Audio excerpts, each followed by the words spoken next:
For tonight's Citizen Profile, we popped over to Clay Chick in Camelot Park to chat with the Clay Chick herself, Chickie Celli. I started this business several years ago. I came to Plymouth about 23 years ago. Did this out of my home pretty organically with just neighborhood kids for several years. My kids were growing up, and as they were growing up, I started to do this a little bit more frequently, and just kind of in 2010 made a leap and decided to open up a storefront down at the waterfront.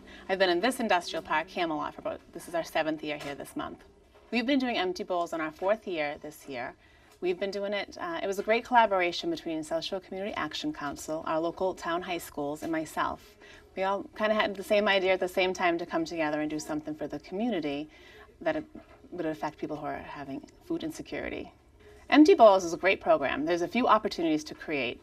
There's one here would be paint your own pottery bowl, and we'd like to do that because that's exclusively designed to create events for church youth groups, our special needs community, and people like that who wouldn't maybe be able to manipulate a pottery wheel and create a bowl on their own. Also, South and North High School, you can go to their workshops and actually use the pottery wheel, which is really exciting for people as well. The money goes back into the community right away, all of the profits. We have a backpack program in our town that helps kids who don't have food on the weekends. The schools, the elementary schools, fill them up and send kids home with something, so this is what this supports.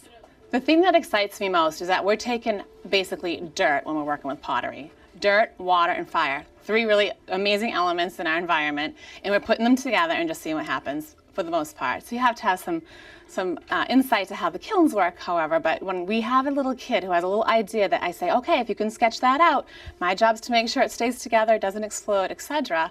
But it really gives them a limitless just use of their imagination, and they can come up with anything. And the pride that a child has when they've created something that we tell them it's just mud, water, and don't worry about it, just mud, water, and fire.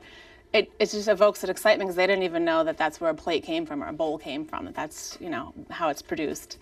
I do hear that it must be so easy to run a business. You're doing what you love, and I agree. I do what I love, but I still work really hard. Fortunately, I have a great team of girls that are here, so I have some good support. But I'm not ever not really working. I feel like I'm always thinking or creating or thinking of a new way to market, a new program, a new class. So I would say that it is a ton of hard work. I love being in this park in Plymouth, in Camelot Park. I also love being part of the business community in Plymouth. I've met some of the most amazing, great, supportive, fun people that I've ever known, and I hope to just continue on for quite a bit longer.